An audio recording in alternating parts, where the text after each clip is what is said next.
Boa noite, meninas! Hoje vai ter uma live maravilhosa com dois cirurgiões plásticos incríveis. Só tô esperando.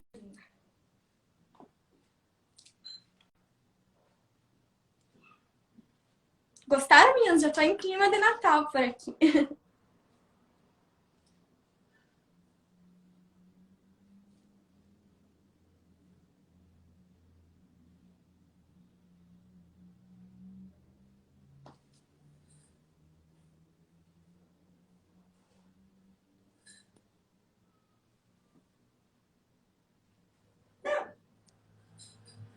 Ué.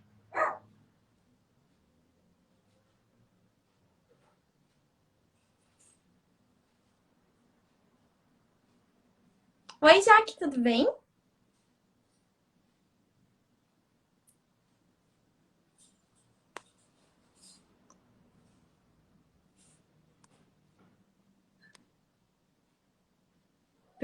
Pronto.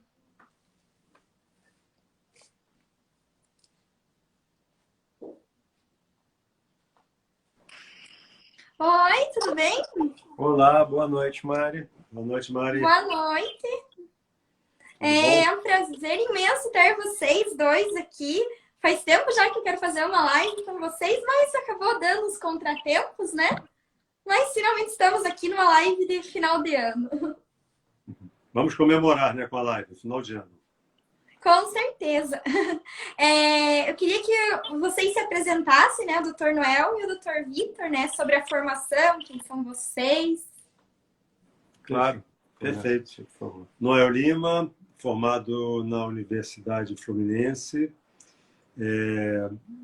Tenho também formação na Universidade de Messina, na Itália, onde eu trabalhei durante alguns anos, em Milão.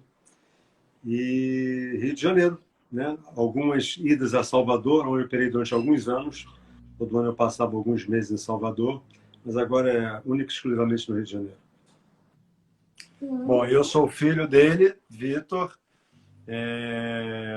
Fiz medicina aqui no Rio de Janeiro também, numa faculdade chamada Souza Marques, e depois eu fiz residência com o professor Ivo Pitangui, junto com meu pai também, na verdade. Né? Eu tenho dois grandes mestres, que é o Pitangui, oficialmente, meu pai, também oficialmente, mas perante o MEC você precisa ter uma residência.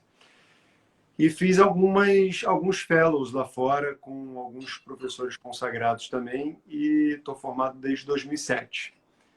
E a gente trabalha junto desde então. Uhum. E como que é operar pai e filho juntos?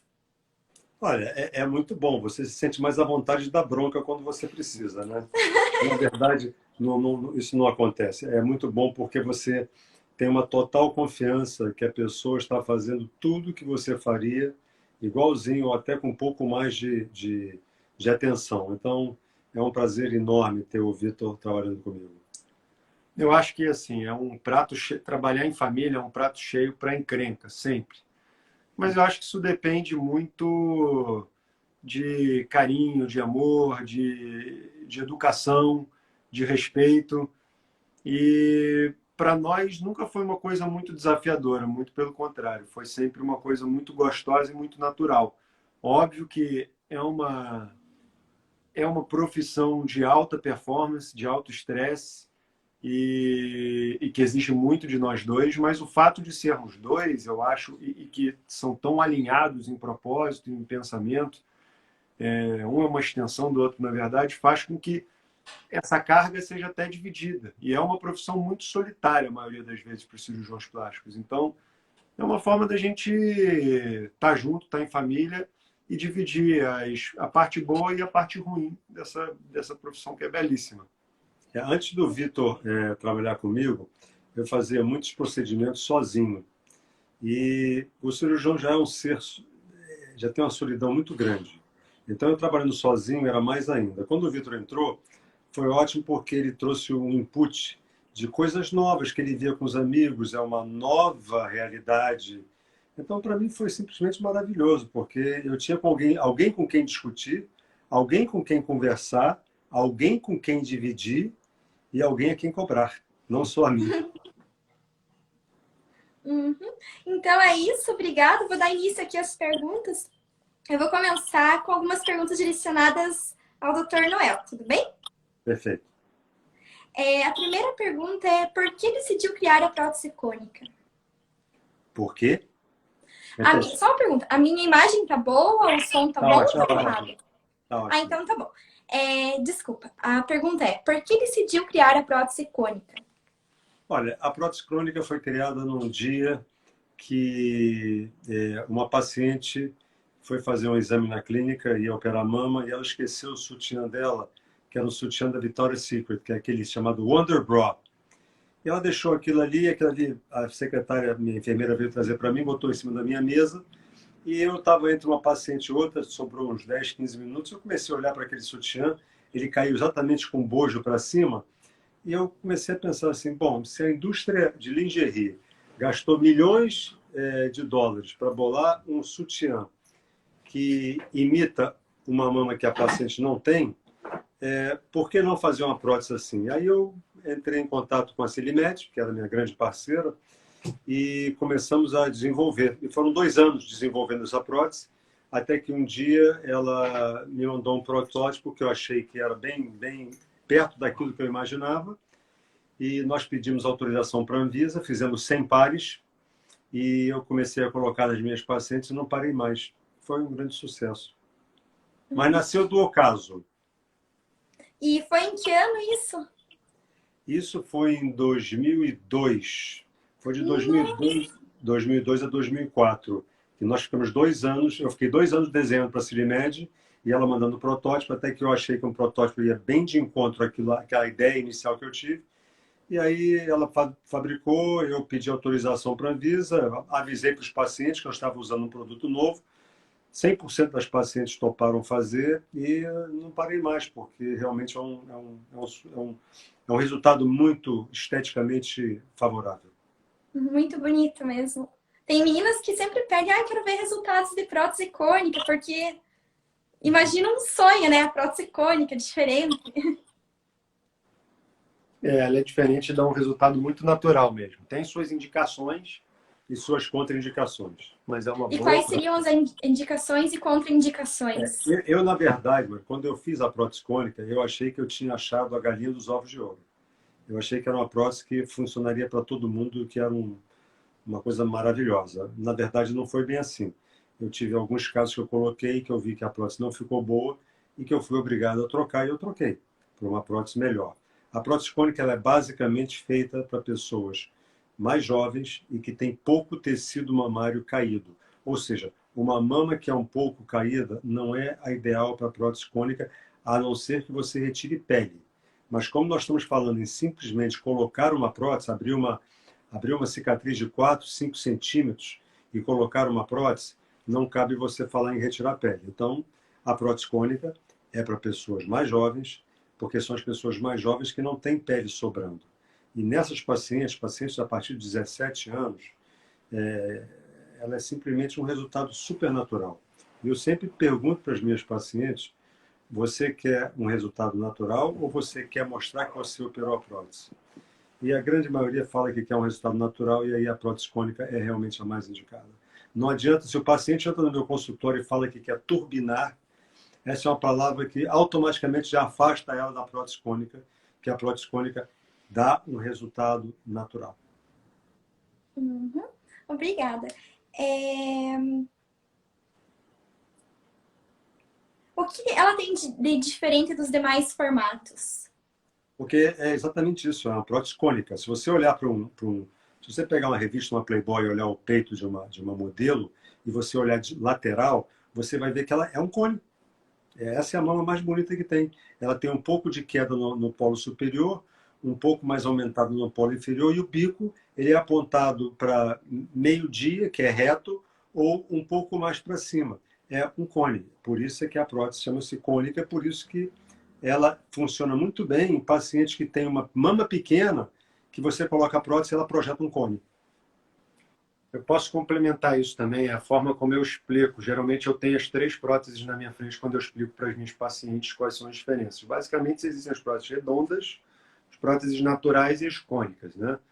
E o que a gente percebe é que os cirurgiões criaram a prótese natural no intuito de fugir de um resultado muito artificial na prótese redonda, quando você usa prótese redonda muito grande em pacientes magros, porque aí ela preenche muito forte aqui em cima. São aqueles resultados muito artificiais que você vê nas Playboys dos anos 90, 2000. E tem gente que gosta, nada contra. Mas e a paciente que quer uma mama natural, mas que dure bastante tempo? Que é uma crítica à prótese natural. A prótese natural ela fica linda, mas às vezes ela não preenche o suficiente aqui em cima. Então a gente precisava de uma coisa que tivesse no meio do caminho entre as duas. E foi daí que ele teve essa ideia, uma prótese totalmente equilibrada, que distribui bem o tecido mamário para cima e para baixo, mas que a longo prazo, à medida que ela vai sendo incorporada e vai caindo e fazendo o movimento normal da mama, ela tende a ficar muito natural, mas a longo prazo. Na verdade, Maria, eu opero muitas mulheres jovens, né, garotas, a partir de 17 anos, 18, de 18 a 30 anos. Então, são pessoas que não nasceram com o tamanho da mama que gostariam e você quer dar um upgrade. Eu sempre brinco, que eu falo assim, olha, eu quero passar você da classe executiva para a primeira classe, não da econômica para a primeira. É um resultado natural, é aquele resultado que uma amiga que não vê há muito tempo, vê ela de repente trocando a roupa e fala assim, gente, que peito bonito que Deus te deu. Essa é a melhor descrição da prótese cônica. É uma mama maior, mas mesmo assim natural. Uhum. E nessa idade as meninas realmente elas têm vergonha de dizer que colocaram silicone, né? Elas ocultam isso. Com certeza. Então elas querem esconder. Elas não querem anunciar que colocaram prótese. Isso já há muito tempo atrás talvez fosse assim. As pessoas colocavam, operavam e todo mundo queria contar que operou. Hoje as pessoas são mais introvertidas, mais comedidas. Elas querem operar para si próprias, não é para amiga, não é para o namorado, não é para o marido. É só para elas mesmas. Então por isso é que a cônica foi muito bem-vinda nesse aspecto. Uhum. Aqui a Graciane enviou uma pergunta. Mas então fica bom se fizerem mastopexia? A mastopexia é uma técnica usada sempre quando você tem uma sobra de pele. Porque sobra de pele tem que ser retirada. É aquilo que eu brinco com as minhas pacientes, é corte e costura. Não tem jeito. Se você tem sobra de pele numa mama, você tem duas maneiras de tirar a sobra de pele. É você botar uma prótese muito grande, porque vai esticar, vai aumentar, ou você fazer a mastopexia, que é a retirada de pele. Acontece que, quando você coloca uma prótese muito grande, você está incorrendo no erro que eu acho muito, muito sério, que você está colocando uma prótese maior, ela é grande, ela pesa mais. Por ela pesar mais, ela vai cair com o passar do tempo. E as mulheres têm que entender que toda prótese, toda mama vai cair com o passar do tempo. Não é uma cirurgia para sempre. É a mesma coisa que você faz uma plástica de face, você continua envelhecendo no dia seguinte. A mama é a mesma coisa, ela cai. Eu brinco dizendo que é o efeito da gravidade. É grave e é da idade. Então, ela vai para baixo. Se você coloca uma prótese grande, você condena o paciente a daqui a 2, 3 anos voltar para tirar a pele, fazer a pexia, a mastopexia. Então, a prótese cônica presta muito para fazer com a mastopexia. Uhum. Obrigada. Agora pode ser qualquer um dos dois, podem responder, tudo bem? Uhum. Estou com o seio mais inchado por conta do seroma. Quanto tempo demora para assumir? Fiz lipoaspiração nas axilas. No seio mais inchado, deu uns carocinhos de fibrose na axila. O que fazer além de drenagem? Será que vai sair? O seroma é uma complicação relativamente benigna e rara de uso de próteses de mama. Eu acho que a melhor pessoa para responder isso é o próprio cirurgião que fez a cirurgia, porque é muito difícil a gente dar um prognóstico, falar quanto tempo vai demorar para secar aquele seroma. Tem seromas que demoram alguns dias para resolver, tem seromas que demoram algumas semanas. Tem seromas crônicos que não resolvem, que a gente precisa fazer alguma intervenção para tentar zerar aquilo. Ou uma aspiração, ou mesmo a troca dos implantes, ou ficar um tempo sem implante. A gente não tem tanta experiência com seroma, porque vou até bater na madeira, graças a Deus acontece tão pouco com a gente. Eu não me lembro da última vez que a gente teve. Eu nunca na minha vida tive que aspirar um seroma de uma mama. Mas isso não quer dizer nada, não quer dizer que eu sou melhor, nós somos melhor ou pior do que os outros cirurgiões. É porque realmente não acontece. Agora, se vai ou não intervir numa paciente com seroma, vai depender da quantidade. A quantidade é que vai guiar a conduta. E o médico, obviamente, também, porque não é uma complicação difícil de se tratar, mas tem que ser avaliada a necessidade de deixar até o organismo absorver aquele líquido, que isso acontece. Se for até 20 ou 30 cc, geralmente não se faz nada, deixa aquilo passar e ser absorvido. É isso, Vitor? É isso. É isso. Posso fazer lipo em consultório? Olha, nós somos muito chatos e muito pouco tolerantes com procedimentos que podem dar errado fora de um ambiente hospitalar. Então, está perguntando para a pessoa errada, porque a gente não faz. A gente entende que lipoaspiração, a não sei que seja uma microlipoaspiração, uma correção de um microdefeitinho que ficou da cirurgia, é uma cirurgia como qualquer outra, que precisa da presença de anestesista, precisa de um carrinho de anestesista, precisa de um ambiente hospitalar e de um centro cirúrgico totalmente habilitado para fazer. Inclusive, é uma cirurgia que, apesar de parecer ser pequena, porque é só um furinho e você bota uma cânula ali por dentro, ela mobiliza muitos líquidos corporais, ela mexe em muitas áreas diferentes corporais, e dependendo do tamanho da lipoaspiração, ela pode, inclusive, sangrar muito mais do que uma cirurgia de mama normal. Então, eu sou radicalmente contra fazer lipoaspiração em consultório, não falo isso só para as minhas pacientes. Eu não faria na minha mulher, não faria na minha filha, na minha mãe. Então, eu trato todo mundo como eu trataria minha família. A não ser que sejam casos muito específicos e muito pequenos e num consultório muito bem preparado, que tenha todos os medicamentos caso alguma coisa aconteça, eu acho contraindicado fazer. Tem cirurgiões que fazem, tem que ir para a legislação e ver o que a lei fala. Se você tiver num ambiente hospitalar, um consultório que tenha alvará para tanto, talvez até dê para fazer, mas eu nunca abriria a mão, por exemplo, de fazer uma lipo sem estar com o anestesista do meu lado. Na verdade, a lipo, pequena ou grande, é uma cirurgia invasiva. Você abre um buraco na pele, você introduz uma cânula dentro do organismo. Você tem que estar num ambiente totalmente limpo, totalmente controlado para fazer isso. Eu vou responder a sua pergunta com uma outra pergunta. Você chega no aeroporto e você vai embarcar num voo para Miami. O piloto não chegou, só chegou o copiloto. Você embarcaria? Vai voar sozinho, só ele. É a mesma coisa. São os cuidados que você tem que ter com uma cirurgia. Uma cirurgia não é uma brincadeira, é uma coisa seríssima.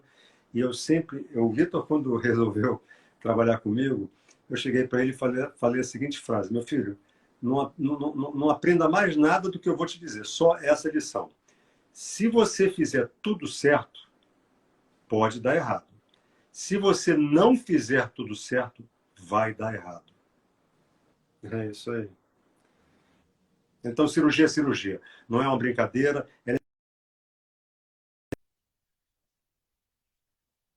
Acontece alguma coisa, você está sem chão para se defender. Esse é um grande problema. E nós somos muito preocupados com isso. Era tudo que eu queria ouvir, sabe? Porque as meninas sempre perguntam isso. E eu sou totalmente contra. Eu acho que deve ser feito num ambiente cirúrgico, num hospital, tudo certinho, não nessas clínicas, assim.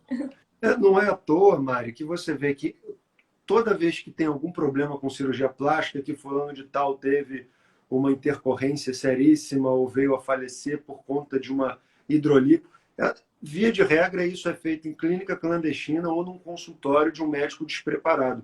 Você nunca ouve falar de lipoaspiração dando errado dentro de um grande hospital, feito com um cirurgião que tem treinamento para aquilo, que é membro da Sociedade Brasileira de Cirurgia Plástica. Não quer dizer que complicações não aconteçam com cirurgiões plásticos formados do jeito certo e que operam do jeito certo. Mas quer dizer, é exatamente a frase que meu pai falou. Se você fizer tudo certo, pode ser que dê errado agora. Se você quiser cortar atalho, o barato certamente vai sair caro. Então eu não corro esse risco. Eu gosto de dormir bem à noite. Já dormimos mal fazendo tudo certo? Pois é. Imagina fazer tudo errado. Aqui tem uma pergunta muito pertinente que é de um cirurgião plástico. O Dr. Fernando Bianco perguntou assim: a prótese cônica pode evitar uma cicatriz de mastopexia em mamas com pseudoptose ou ptose grau 1? Desculpa de me enrolar. Se a gente consegue evitar uma mastopexia com mamas pseudoptose, com um pouquinho de flacidez. Oi, Fernando, tudo bem? Oi, Olha, Fernando, prazer em ter você aí. eu acho que é o que a gente veio falar mais cedo, não é só uma questão do formato da prótese. Tem um artigo famoso de um cirurgião britânico que usou muito prótese Uso, né? cônica, usa muita prótese cônica durante muito tempo, e ele argumentava justamente isso, que com o formato cônico ele conseguia pegar próteses com pseudoptose, que para quem é leigo significa uma mama que parece que está caída, mas não está verdadeiramente caída, e ele conseguia levantar essa mama sem precisar tirar a pele. Eu acho que isso é verdadeiro até certo ponto. Eu acho que não depende apenas do formato da prótese, como o Fernando bem sabe. Depende do tamanho também. Então, é aquilo que meu pai falou. Se você pega uma mama que está um pouquinho flácida e você quer dar um resultado para ela de suspensão, de sustentação, sem tirar a pele, dependendo do grau de flacidez, você até consegue fazer isso, mas você tem que você não pode abrir mão de usar uma prótese grande o suficiente para poder levantar aquele tecido todo e expandir aquele tecido todo. Mas uma prótese cônica pequenininha numa pele que está sobrando, ela não vai resolver o problema, assim como uma prótese redonda, pequenininha, também não vai resolver. Então, acho que tem menos a ver com o formato e mais a ver com o tamanho, talvez, do implante que você está usando. Volume. Fernando, eu sempre brinco com os meus pacientes quando a gente está escolhendo prótese, porque tem umas meninas novas que têm já uma mama caída. E você botar uma cicatriz no T é muito chato. Eu tento fugir disso também. Então, a opção que eu dou é colocar uma prótese um pouco maior. Ela vai ter uma sobrevida aí, talvez, de 5, 10 anos, sem cicatriz em T, mas invariavelmente ela vai voltar para fazer o T no futuro. Ou talvez não volte, talvez ela fique feliz. E eu brinco ainda falando assim, olha, imagina que você tem uma Pajero, que é aquela caminhonete alta, e fura o pneu. Você para, aí você vai trocar o pneu, quando você vai na mala, não tem um macaco. Para um fusquinha atrás de você e o proprietário vem gentilmente oferecer o macaco dele para trocar o seu pneu. Você não levanta uma Pajero com macaco de fusca. Então é a mesma coisa, você não consegue levantar uma mama sem colocar um volume um pouco maior, mas é uma troca que você faz. A paciente tem que estar ciente, concordando e botar tudo na mesa para que ela tome a decisão. A decisão tem que ser sempre do paciente, mas o cirurgião tem que dar as opções. Obrigada, tem muita gente, né, elogiando a live aqui. É, Com a prótese cônica, depois de um tempo, o bico do seio pode descer mais em relação à prótese? Não sei se eu entendi. Eu acho que, assim, depois que a prótese está no lugar dela, está estabilizada, o bico não desce. Pelo contrário, ele fica estável no lugar. A prótese cônica, por ser oferecida apenas no revestimento de poliuretano, ela fica muito estável no lugar onde o cirurgião deixa ela. E a tendência é de uma estabilidade a muito longo prazo da posição do bico. Mas como toda mama cai, mesmo mamas com prótese caem a muito longo prazo, a gente tem pacientes com 10, 15 anos de prótese cônica que, pelo próprio movimento da gravidade, a mama já cedeu um pouquinho e o mamilo cede junto. E às vezes ele começa até a olhar um pouquinho mais para cima, porque fica mais bojudo embaixo. Mas isso eu acho que é inerente a qualquer cirurgia plástica que tenha prótese de mama. Não acho que a prótese cônica faça essa diferença nesse sentido. Estou errado? Não, tá certo. Ela deixa aquele seio mais empinadinho, né? Sim. Mas de uma forma muito natural, entendeu? Não fica uma coisa, pelo menos nas nossas mãos, não fica nada artificial. A fita de silicone realmente funciona? Se sim, depois de quanto tempo começar a usar e por quanto tempo continuar o seu uso? A fita de silicone é uma das poucas armas que a gente tem para ajudar na cicatrização que você tem nível de evidência bom o suficiente nos artigos publicados. A maioria das coisas que a gente usa, cremes, hidratantes e tal, a gente usa porque é bom senso, porque a maioria dos cirurgiões relatam que há uma melhora nas cicatrizes, mas esse é o tipo da coisa que é muito difícil de você comprovar objetivamente. E a medicina atual é toda baseada em evidência, que a gente chama. Você precisa ter um artigo científico publicado com critérios muito rigorosos, mostrando que objetivamente houve uma melhora quando se optou por usar tal remédio do que tal remédio. Que nem fizeram com a hidroxicloroquina para o Covid. E na cicatriz isso é uma coisa muito difícil de se fazer, porque é muito subjetiva a melhora. Você teria que fazer metade da cicatriz com uma fita de silicone, a outra metade sem fita de silicone para ver essa melhora. E a melhora em si é subjetiva, depende de quem está apreciando aquilo, de quem está olhando. Então, de todas as coisas que já se tentaram até hoje, a única que tem artigos que sustentam que realmente há uma melhora é a fita de silicone, porque fizeram exatamente isso que eu falei. Compararam uma cicatriz que metade tinha fita e a outra metade não tinha em vários pacientes e viram que realmente parecia ter uma melhora. Eu uso nos meus pacientes, meu pai também. Mal, com certeza não faz. Possivelmente, provavelmente faz bem. E a gente indica a partir da terceira semana, um mês de pós-operatório. Mas aí depende também, cada pós-operatório é muito individualizado na nossa clínica. Depende de como cada cicatriz está para a gente saber o que a gente vai fazer. Aí tem pacientes que cicatrizam tão bem que eu não uso a fita. A fita não é para todo mundo. É muito importante frisar isso, que a fita é uma arma para melhorar uma cicatriz que não está ficando boa. Se a cicatriz é boa, você não tem motivo para você usar a fita. Mas a gente usa com bastante frequência e funciona muito bem. Uhum. Obrigada. Como prevenir as estrias? O que é melhor, creme ou óleo? Pergunta difícil. Essa é difícil. Eu sempre indico, procure seu dermatologista. Porque eu sou muito a favor de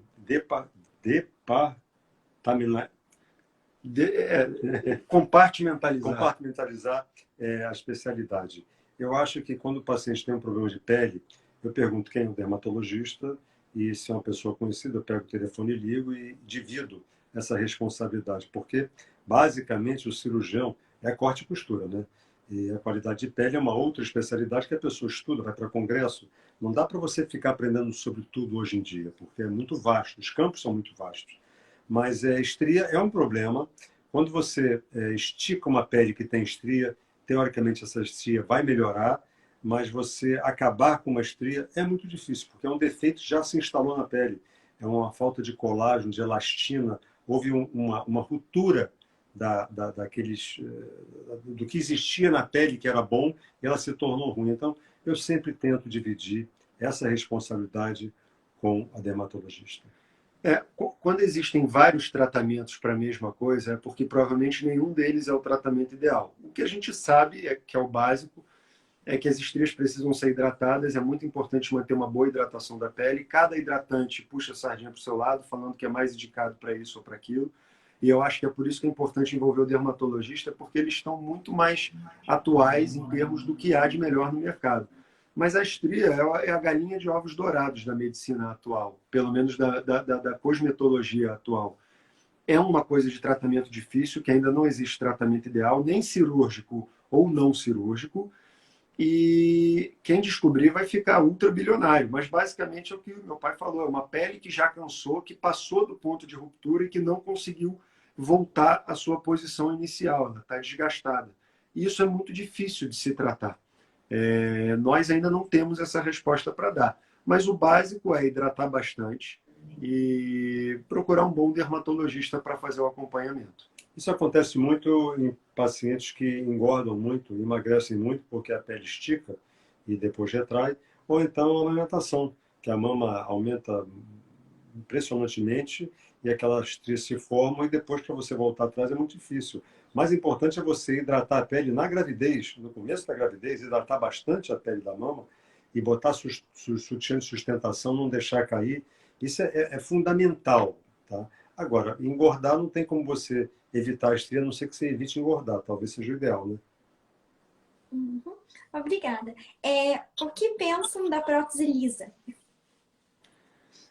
A prótese lisa, ela está voltando. Na verdade, não está voltando porque nos Estados Unidos ela nunca deixou de existir, sempre foi a preferência de muitos cirurgiões, mas no Brasil ela está voltando. Foi a primeira prótese desenvolvida. Óbvio que as próteses lisas da década de hoje não é igual às próteses lisas dos anos 70 e 80, são muito, muito melhores por N motivos técnicos que eu não sei se cabe a gente discutir aqui.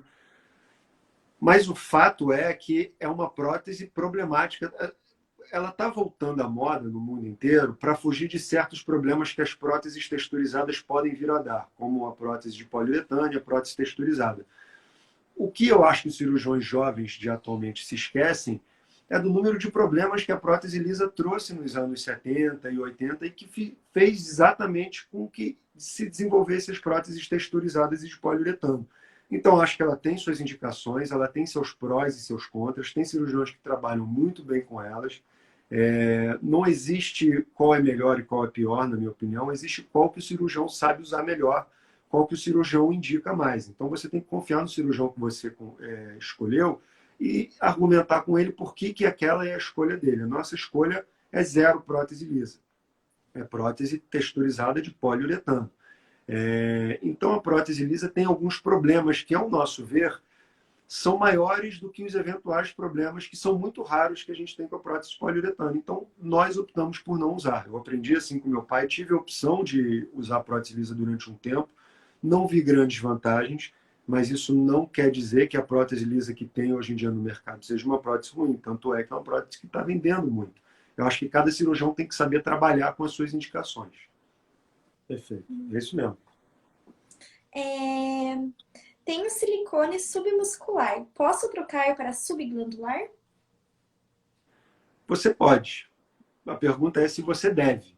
E isso é impossível de responder sem examinar e sem entender primeiro por que se escolheu o plano submuscular. Provavelmente foi para evitar complicações que aconteceriam em tese se colocasse no plano subglandular. Existe hoje, mais uma vez, que nem essa guerra da prótese lisa, meu pai vai poder falar melhor sobre isso, uma guerra, não é bem uma guerra, mas existe uma discussão entre os cirurgiões sobre qual é o melhor plano, submuscular ou subglandular. E, ao meu ver, não existe o melhor plano, existe o plano mais bem indicado, existe o plano que o cirurgião sabe trabalhar bem. Existem muitas cirurgias que eu e meu pai fazemos no plano subglandular, que a gente sabe que tem colegas que teriam indicado o plano submuscular ou parcialmente submuscular, para fugir de problemas que aconteceriam no plano subglandular. Problemas estes que não acontecem com a gente. E se esses problemas não acontecem com a gente está fazendo cirurgias todos os dias, é porque provavelmente é alguma coisa que a gente está fazendo certo. Então, eu acho que é muito uma questão de indicação e de experiência de cada cirurgião. Eu não condeno nenhum dos dois planos. Eu só acho que os dois têm indicações e têm formas de serem trabalhados. Eu acho que, dependendo do tempo que a prótese está na paciente, você partir de um plano submuscular para subglandular, muitas vezes é quase impossível. Porque você não tem um músculo que você consiga identificar muito bem pelos anos todos que aquela prótese ficou ali comprimindo esse músculo. Então, é um problema técnico de talvez você não conseguir. Quando você bota uma prótese subglandular por muitos anos e quer partir para uma submuscular, é talvez um pouco mais fácil. Mas eu particularmente, ou nós particularmente, preferimos o plano subglandular. E temos usado sempre com prótese de poliuretano e muitas vezes estamos usando gordura do próprio paciente. Você aspira a gordura com uma, duas, três seringas e você bota em torno da prótese para dar um resultado mais natural quando o paciente tem pouco tecido mamário. Então funciona muito bem, mas é como o Vitor falou, não existe a receita do bolo certa, cada cirurgião faz aquilo que dá certo, que ele tem bom resultado, não dá para criticar o que está sendo feito desde que o paciente fique feliz e a cirurgia fique boa. Pois é. A minha crítica vai muito contra os cirurgiões que estão usando a prótese lisa no plano submuscular e defendem isso ferrenhamente como se fosse a galinha dos ovos dourados da mama. E defendendo uma coisa que eles já acabaram de descobrir, mas que já existe desde os anos 60, 70. Porque primeiro se usava a prótese no plano submuscular e lisa. Depois é que se migrou para o plano subglandular com próteses texturizadas. E agora está havendo essa contracorrente, que eu acho super saudável, porque aí a gente passa a ter as duas possibilidades que, quando bem indicadas, vão resolver o problema, quer seja uma ou quer seja outra. A única coisa que eu não defendo é o cirurgião que fala que apenas a forma como ele faz é a forma certa. Então, tem cirurgiões que falam apenas o submuscular é o certo, ou então apenas o subglandular é certo. Não, isso para mim é um sujeito limitado que não domina as duas técnicas e que precisa saber fazer as duas coisas bem para saber dar o melhor para a sua paciente. Uhum. Obrigada. Aqui perguntaram também sobre o plano subfacial e subglandular. Qual a melhor opção e qual a diferença entre elas? Olha, eu diria para você que eu tenho uma certa experiência em colocar prótese de mama. E até hoje eu não consegui identificar esse plano subfacial. É um plano, quase uma folha, você imagina uma folha de papel A4 para você descolar por baixo e botar uma prótese por baixo. Eu dou parabéns aos colegas que conseguem. Eu acho que não é necessário. Subfacial ou subglandular, para mim, é a mesma coisa. Não vejo diferença. O que as pessoas têm que entender em relação ao submuscular, que o Vitor não falou, é que quando você coloca a prótese submuscular, você está obrigando aquela prótese a ter dois trabalhos. Levantar o músculo, que é um músculo muito forte, que é o peitoral, e depois levantar a glândula mamária e a pele.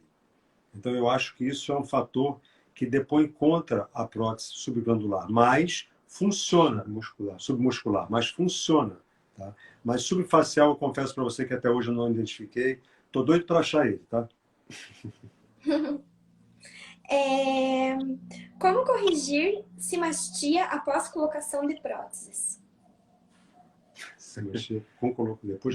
Depois que tiver com a prótese colocada, Isso. ralando muito. É uma cirurgia difícil, dá para corrigir. É uma cirurgia rara porque eu acho que cada vez mais os cirurgiões têm errado muito pouco isso de criar simastia, pelo menos aqui no Rio de Janeiro. Não me lembro da última vez que a gente teve que corrigir isso. Mas é uma cirurgia tecnicamente demanda muito, ela é bem difícil, existem técnicas. O que eu acho muito bacana e muito interessante do Google hoje em dia e da disseminação da informação técnica para todo mundo é que possibilita essa troca de informações entre o profissional e o leigo. Mas é o tipo de discussão que eu não me vejo conseguindo ter direitinho com uma pessoa que vai ao meu consultório, porque é uma técnica que demora anos para você dominar, aprender, destrinchar, escrever a respeito. Então, existe técnica para isso, mas eu não saberia começar a explicar isso, porque exige um domínio de anatomia, de conhecimentos outros, que eu acho que vão além do que um leigo pode saber. Então, essa é uma pergunta que eu tenho muita dificuldade em responder, porque é a mesma coisa que me perguntar como que é feita exatamente a mastopexia. E aí, numa live dessa, sem ter um quadro negro atrás, alguma coisa para eu escrever e desenhar, fica muito difícil de explicar. Mas tem correção, simastia tem correção. É um problema sério, difícil de corrigir, mas tem correção, né?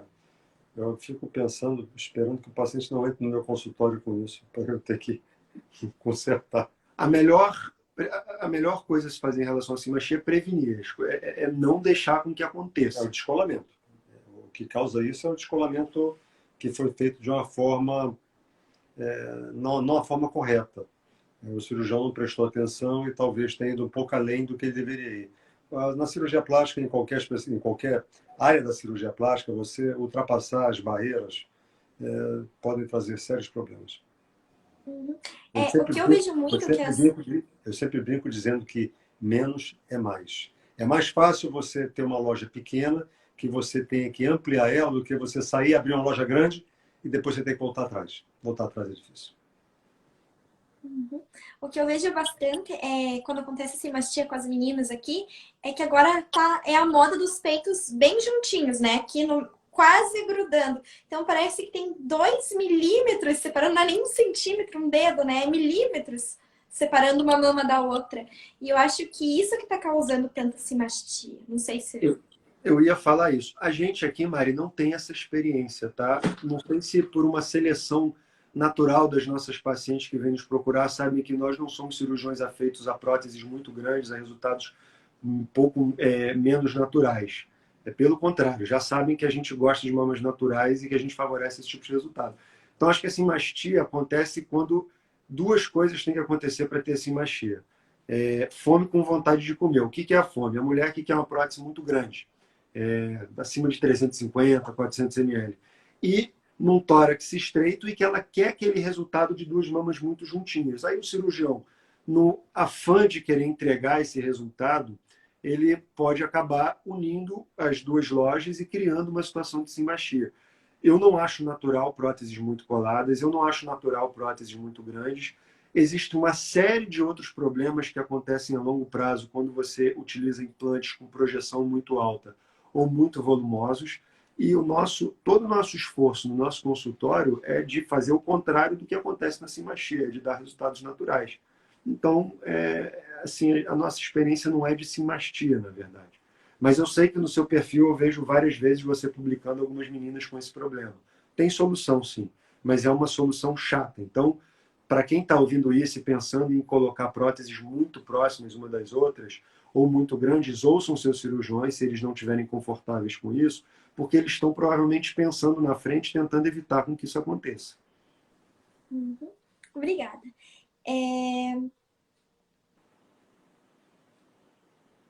A incisão pela areola seria a melhor indicação para quem quer uma cicatriz discreta? Você já estou falando muito.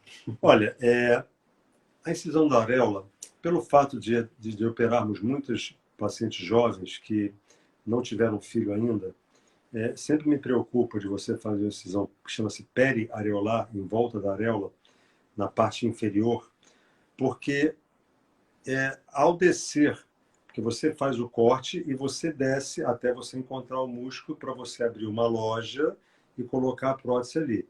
Só que essa descida da areola para chegar ao músculo é uma descida que você vai lesar os ductos, chama-se ductos galactóferos, que são os ductos que levam leite da glândula mamária para o exterior, para o neném. E se você lesa, você vai tirar uma possibilidade, uma capacidade fundamental da mulher, que é amamentar. E aí você faz uma mama linda, maravilhosa, anos depois a mulher vai ter filho, vai dar de mamar e não sai o leite.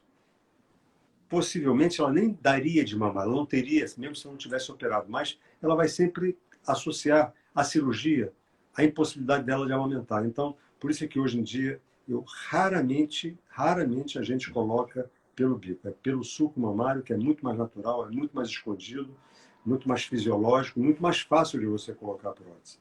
Então eu fujo disso. Tem mais duas questões também, que inclusive foi ele que me ensinou. Uma cicatriz, para voltar exatamente ao cerne da questão de quem perguntou se a cicatriz ao redor do bico fica mais escondida. Quando essa cicatriz fica boa ao redor do mamilo, ela fica muito boa.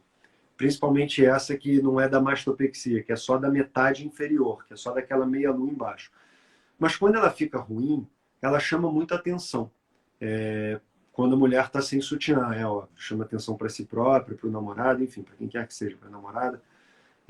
Então, hoje em dia a gente está dando preferência para a cicatriz do sulco, porque a cicatriz do sulco, quando ela fica ruim, que é muito raro, porque você tem um espaço maior para colocar a prótese, então ela sofre menos, ela fica ruim no sulco, ela fica mais escondida, e geralmente ela não fica ruim, e o próprio sulco, a própria mama se debruça sobre o sulco, então ela fica naturalmente escondida num sulco natural. Para mim isso é muito melhor, é uma evolução da cirurgia. E se isso não fosse tudo, ainda tem mais um detalhe importantíssimo. Recentemente se descobriu que ao se usar a cicatriz ao redor da areola, você aumenta as chances a longo prazo de criar contratura capsular, vulgo rejeição, não é uma rejeição, vulgo encapsulamento. Endurecimento. Porque aquela região tem mais bactéria do que o sulco mamário.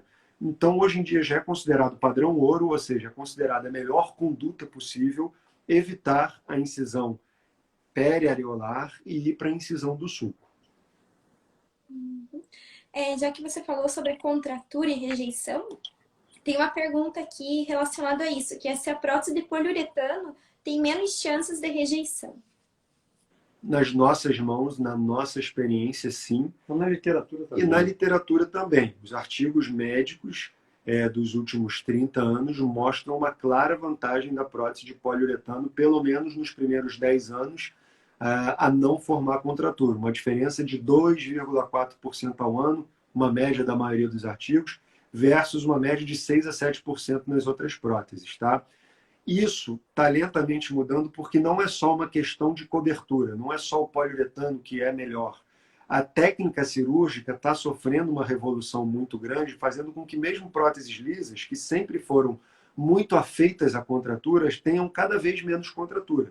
Então é uma série de fatores, seria muito simplista e seria uma coisa meio maldosa da minha parte afirmar categoricamente que só por causa do poliuretano a gente tem menos contratura. Não é isso. Eu acho que tem uma questão de técnica cirúrgica também envolvida. E os cirurgiões que seguem o padrão ouro hoje em dia de uma mastoplastia de aumento de uma prótese de mama, fazendo ponto a ponto os 14 pontos preconizados de ouro para se ter menos contratura, tendo prótese de poliuretano ou prótese lisa, ele vai ter menos contratura. Agora, se os dois cirurgiões, o que usa prótese lisa e o que usa prótese de poliuretano, vão ter menos contratura, os dois seguindo essas mesmas regras, parece haver uma vantagem na prótese de poliuretano, motivo pelo qual a gente usa ela.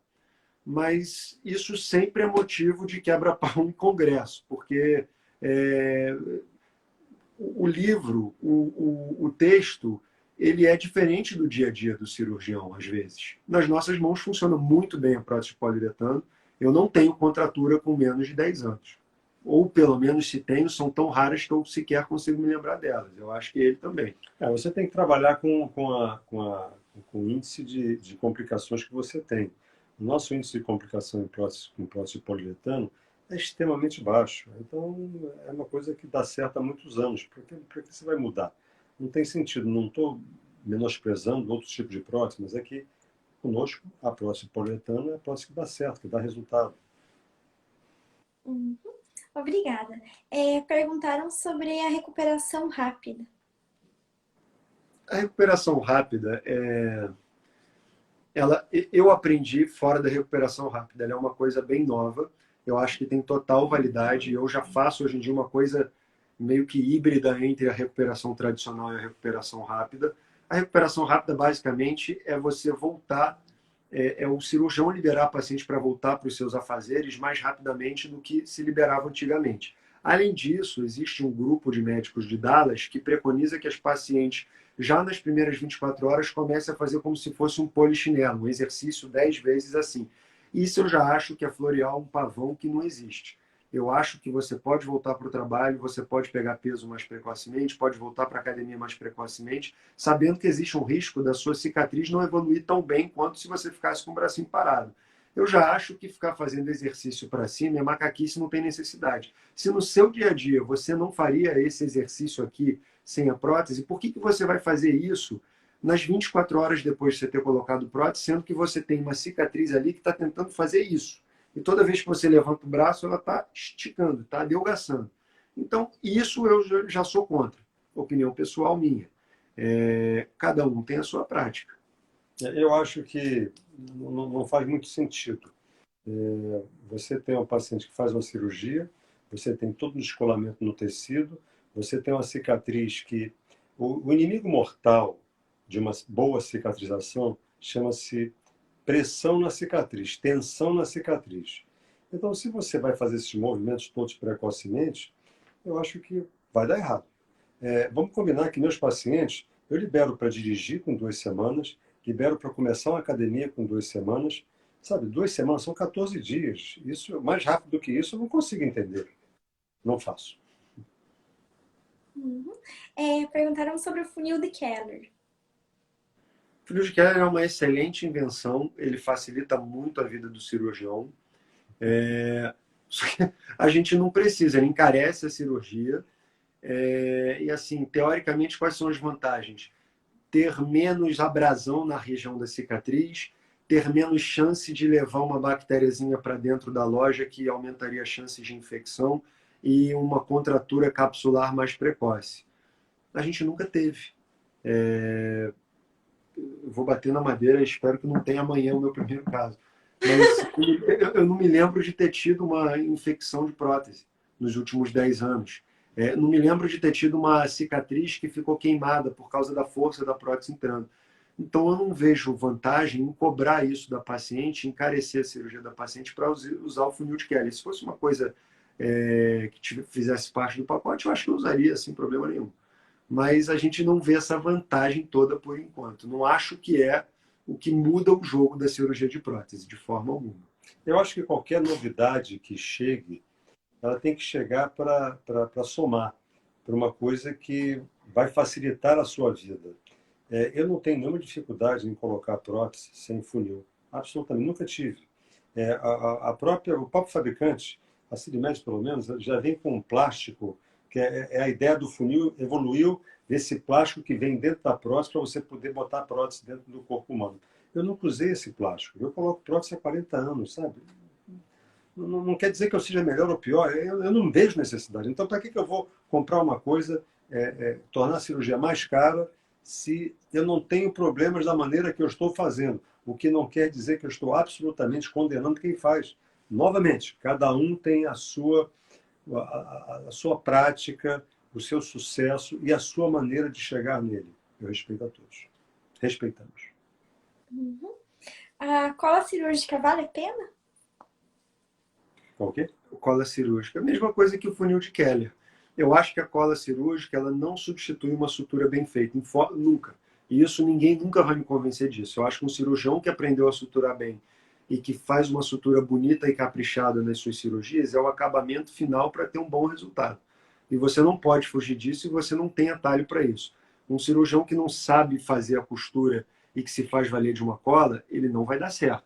Isso é simples, isso é inegável, isso aí eu bato no chão e discuto com quem quiser discutir ao contrário comigo. Mas a cola cirúrgica ela tem algumas vantagens, principalmente para quem vê o paciente depois de 1 ou 2 semanas, porque mantém aquela cicatriz, diminui talvez o trabalho do paciente e do cirurgião nas primeiras 2 semanas em que aquela cola está grudadinha ali, porque ela isola aquela cicatriz e você pode molhar ela sem ter que trocar de curativo. Como nós vemos as nossas pacientes 48 horas depois da cirurgia no nosso consultório e mais uma vez na mesma semana no consultório, a cola cirúrgica ela acaba nos atrapalhando muitas vezes, porque a gente não consegue avaliar bem como está a nossa sutura por baixo daquela cola cirúrgica. Então isso é uma rotina muito pessoal de cada cirurgião. Tem cirurgião que gosta muito, tem bons resultados, mas eu acho que a cola cirúrgica ela pode agregar, mas ela jamais substituirá uma sutura. Não existe o cirurgião que termina a cirurgia e, em vez de dar ponto, ele só usa a cola cirúrgica. Mesmo que a costura seja por dentro da pele, precisa ter uma costura ali. Porque, na verdade, você tem uma garantia muito maior de que você deu o ponto. O ponto é uma garantia que aquilo ali não vai abrir. E o ponto, por exemplo, numa cirurgia de prótese de mama, que é uma cicatriz de 4, 5 centímetros, o ponto é todo por dentro. Então, a cola cirúrgica, você poderia me vender essa ideia se trocasse o ponto externo, que são aqueles pontinhos que você dá e dá um nó e amarra pela cola. Aí tudo bem, você poderia até discutir isso. Mas como o ponto é todo intradérmico, é todo por dentro da pele, qual é a vantagem da cola cirúrgica? Eu não vejo. Novamente, é um gasto a mais que você está tendo. Mas também não condeno não, mas eu não uso. Uhum. Obrigada. É necessário usar mesmo o sutiã ou posso me livrar do sutiã após colocar próteses de silicone? A resposta disso é o seguinte: água mole e pedra dura, tanto bate até que fura. Então, como a mama é uma estrutura anatômica que está para fora do corpo humano, ela sofre o efeito da gravidade. A gravidade joga para baixo. Então, eu acho que o sutiã é importante para dar uma sustentação. E uma sustentação é muito importante no pós-operatório imediato. Se depois de 2, 3 meses você não quiser usar sutiã, se houver indicação para não usar, tudo bem. Mas eu acho que mulher e sutiã são duas coisas que andam juntos, de mão dadas. Porque a mama vai cair, operada ou não. Não operada vai cair mais rápido ainda, operada vai cair mais lentamente. Mas eu acho importante agora, o tipo de sutiã é outro fator. Eu, por exemplo, nas minhas pacientes, eu uso uma renda. Não é um sutiã, é literalmente uma renda que eu mando fazer e que é muito melhor. Eu não acredito em botar um sutiã depois de uma cirurgia e comprimir tudo, porque eu tive todo o trabalho de criar aquela loja medida com... A gente tem uma régua, tem compasso, é tudo medido. Aí depois que eu fecho a loja com a prótese dentro, eu venho com o sutiã por fora e comprimo tudo. Eu estou forçando essa prótese a ir para um lado que eu não quero. Então, eu acho que a renda é o que eu mais uso no pós-operatório, ou então o sutiã laser, que é um que também não aperta absolutamente nada, porque eu sou radicalmente contra apertar uma prótese mamária no pós-operatório. Uhum. Já que falou sobre o sutiã e não apertar a prótese, então o que acha de drenagem no pós-operatório?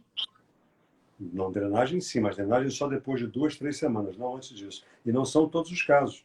Talvez eu mande drenar 50% dos meus casos. Tem casos que a mama fica tão natural, a prótese cônica, por exemplo, fica tão natural que a drenagem não é necessária. Novamente, eu estou adicionando um custo para o pós-operatório do paciente que não vai me trazer muita vantagem. Então, a cirurgia de prótese de mama é bem diferente das outras cirurgias nesse sentido de drenagem, Mari, porque você não consegue fazer uma lipo e não fazer uma drenagem depois, abdominoplastia, mesma coisa. Mas cirurgia de mama, a mama não é tão afeita aos grandes inchaços e às fibroses que acontecem, às vezes, numa lipoaspiração e numa abdominoplastia mais agressiva. Então, você precisa menos dela. E uma drenagem mal feita pode atrapalhar o resultado da cirurgia. Então, nós, por exemplo, usamos sempre a mesma fisioterapeuta, mesmo profissional para fazer nossas drenagens. Uma pessoa que a gente confia na formação, confia na manipulação, a gente conversa, bate papo todo dia, a gente fala sobre as nossas pacientes, sabe como é que aquilo está evoluindo e a gente entrega na mão dela porque sabe que ela vai fazer uma coisa que foi combinada. Eu prefiro que as minhas pacientes não façam drenagem do que façam drenagem com uma profissional que eu não sei quem é e que eu não sei onde se formou. Então, drenagem em mama não é para todo mundo, não. Não é necessário. A resposta é drenagem sim, mas nem sempre. Muitas pacientes perguntaram, eu posso fazer com a... Eu tenho uma pessoa que vai lá em casa toda semana. Você pode fazer, mas ela tem experiência? Ah, não, ela disse que faz isso muito. Eu não tenho certeza disso. Eu vou colocar o meu resultado na mão de uma pessoa que eu não conheço? Jamais. Obrigada. Como dormir após colocar próteses de silicone? Depois de quanto tempo posso dormir de lado e de bruços? Eu acho que essa pergunta tem que ser feita para o cirurgião, porque cada um tem sua conduta. Mas, via de regra, você precisa dormir de barriga para cima durante alguns dias, começar a dormir de lado devagarzinho, depende do tipo de prótese que você coloca. A prótese lisa está mais afeita a sair do lugar do que uma prótese poliuretano, por exemplo. Então, a gente libera relativamente precoce. Com 2 semanas já está dormindo meio que de lado. De bruço já demora bem mais tempo. Com próteses lisas, aí eu acho que já são outros 500. Então, eu prefiro não opinar, porque eu tenho medo de estar chancelando a pessoa que está perguntando a fazer uma coisa diferente do que o cirurgião dela gostaria que ela fizesse. E cada um tem a sua rotina. Porque se você dorme de lado, você tem que entender que ao dormir de lado, você está comprimindo o peito. Como nessa cicatriz embaixo, não é só o ponto que você dá para fechar a pele. Depois que você coloca a prótese, você vem fechando em camadas. Você dá 4 pontos na primeira camada, 4 na segunda, e depois você vem trançando o que a gente chama de intradérmico, que é o ponto escondido, é o ponto corrido.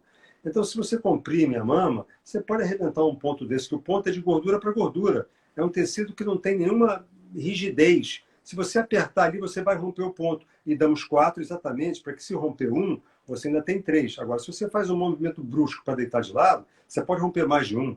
E aí? Não vale a pena o risco. Tudo tem um sofrimento na vida. Tudo tem um preço. Tá acabando o nosso tempo, ainda ficaram algumas perguntas. Já até combinei com o Victor para uma próxima live, né, especial. Queria agradecer vocês dois pelo tempo de vocês aqui, né? E adorei a live. O prazer foi todo nosso, estamos sempre à sua disposição. Obrigado pelo convite, Mário. Foi Obrigado, muito legal. Imagina, obrigada a vocês e obrigada a todo mundo que participou da live também. Boa noite. Boa noite. Tchau. Tchau.